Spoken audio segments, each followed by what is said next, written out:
At 1:23 a.m., a group of engineers pressed a single button, expecting a routine shutdown. 90 seconds later, a nuclear reactor tore itself apart from the inside. This is the story of Chernobyl. Not just what happened, but why it happened. Because the explosion that shook the Ukrainian countryside in April of 1986 wasn't caused by a random glitch or bad luck. It was the result of one specific, preventable mistake, buried inside a test that almost nobody outside the plant even knew was happening. By the end of this video, you'll understand exactly how a safety test turned into the worst nuclear disaster in history and why the true failure started long before that night. To understand the mistake, you first need to understand the machine. Reactor 4 at the Chernobyl nuclear power plant was a Soviet-designed RBMK reactor. Unlike most Western reactors, the RBMK used graphite to help sustain the nuclear reaction, alongside water that cooled the core and carried steam to spin the turbines. This combination gave the RBMK a strange and dangerous personality. At low power, if the water inside started turning to steam, the reaction didn't slow down, it sped up. Engineers call this a positive void coefficient. In simple terms, the reactor could become more unstable exactly when it should have been calming down. Western reactors were generally designed to avoid this kind of behavior. The RBMK wasn't. On top of that, Reactor 4's control rods, the devices meant to slow the reaction when inserted, had graphite tips. Graphite doesn't absorb neutrons the way the rest of the rod does. So for the first few seconds after a rod was inserted, it briefly increased reactivity before it could reduce it. A safety mechanism that for a split second did the opposite of its job. Neither of these design quirks was secret to Soviet nuclear engineers. Internal reports had flagged similar instability at another RBMK plant years earlier, but that information stayed inside a closed circle of designers and officials. It never reached the men and women actually running the controls at Chernobyl, and that gap in knowledge would matter more than anyone realized. Think about that for a moment. The people whose job it was to keep this reactor safe were never told about the one flaw most likely to make it unsafe. It's the kind of detail that sounds almost unbelievable until you remember this was a closed, secretive system where admitting flaws could be seen as admitting failure. On the night of April 25,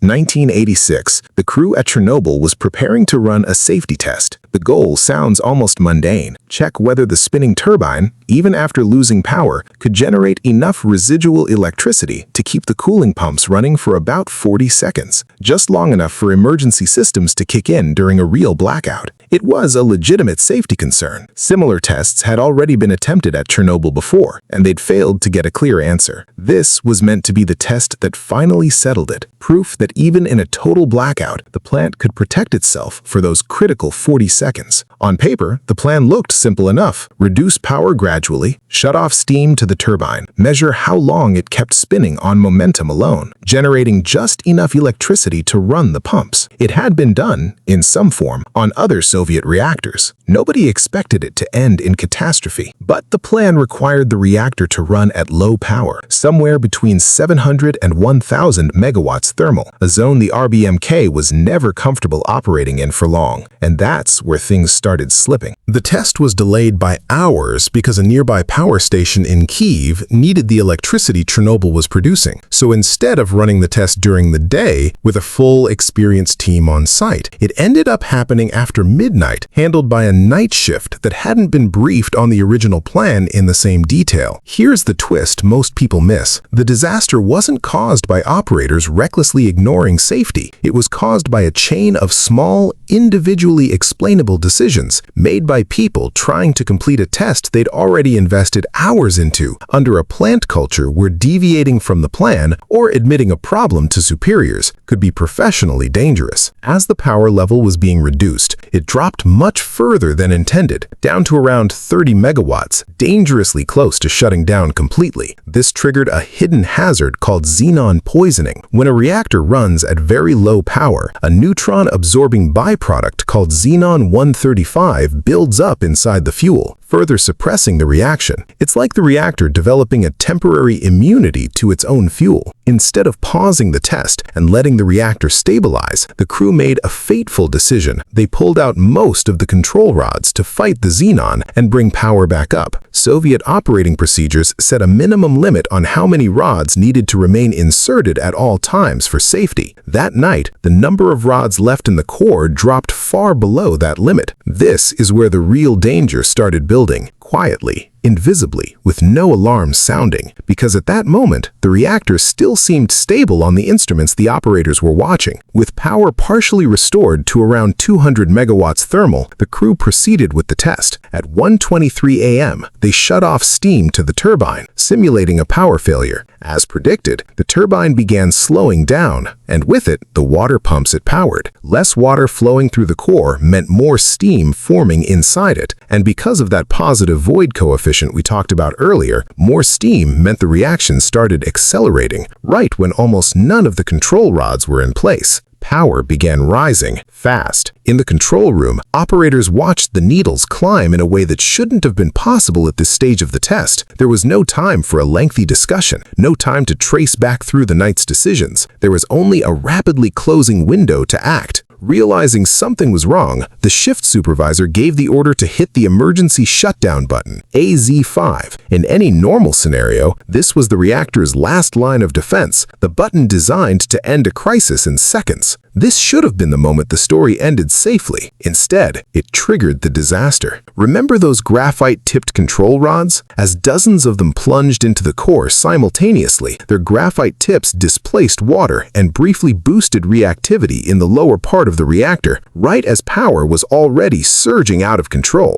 It was the safety mechanism's fatal flaw, activating at the worst possible instant. Within seconds, power spiked to roughly 100 times the reactor's normal operating level. The fuel began to fragment. The resulting pressure ruptured fuel channels, and a massive steam explosion, followed by a second explosion widely believed to involve hydrogen and possibly a small nuclear excursion, blew the 1,000-ton steel and concrete lid clean off the reactor. The core of reactor number 4 was now exposed directly to the atmosphere. Graphite inside began burning, sending a plume of radioactive material into the sky that would eventually spread across large parts of Europe. 2 plant workers died that night from the explosion itself. In the weeks that followed, dozens of emergency responders and plant staff died from acute radiation sickness, having worked to contain a disaster many of them didn't yet fully understand. Firefighters arrived within minutes, some without knowing they were battling a fire fueled by an exposed nuclear core rather than an ordinary industrial blaze. Many of them received fatal doses of radiation before anyone realized just how dangerous the scene truly was. The city of Pripyat, home to roughly 50,000 people who worked at or supported the plant, wasn't evacuated until more than a day later. For nearly 36 hours, families went about ordinary life just a couple of miles from an exposed burning reactor core, unaware of the invisible danger drifting through their neighborhood. Here's the part that still stuns nuclear engineers today. It wasn't one mistake. It was a stack of them, each one small enough to seem survivable on its own. A reactor with a known uncorrected design flaw, a control rod design with a hidden dangerous quirk, a test rescheduled into the least experienced shift, a safety limit on control rods that was breached without anyone stopping the test, and an emergency shutdown button that, because of that graphite tip flaw, briefly made the crisis worse instead of better. Remove any single one of these factors, and Chernobyl almost certainly doesn't happen. That's the unsettling truth behind the world's worst nuclear accident. It wasn't inevitable. It was assembled, piece by piece, out of decisions that each seemed reasonable in the moment. In the aftermath, Soviet investigators initially placed nearly all the blame on the plant operators for violating procedures, for pulling too many rods, for pressing ahead with a flawed test. And it's true, those decisions mattered. But later, more independent international reviews revealed the fuller picture. The RBMK reactor itself had design flaws that Soviet authorities knew about years before the accident, yet never disclosed to the people operating these machines. The operators were in a very real sense working blind. That reframing changed how the world understood Chernobyl. It wasn't simply a story of human error. It was a story of a dangerous design, hidden knowledge, and a culture where raising uncomfortable questions could cost you your career, all converging in a single 3-second window after a button was pressed. Today, reactor number 4 sits inside a massive steel structure called the New Safe Confinement, built decades later to contain what remains for the next 100 years. The surrounding area, known as the exclusion zone, remains largely uninhabited, a quiet, frozen reminder of that April night. What happened at Chernobyl reshaped nuclear safety standards across the entire world. Every RBMK reactor still in operation was modified to fix the very flaws exposed that night. But the deeper lesson wasn't really about graphite tips or void coefficients. It was about what happens when warning signs are known and left unspoken. Sometimes, the most dangerous flaw in any system isn't a mistake in the moment. It's the truth someone already knew and never said out loud.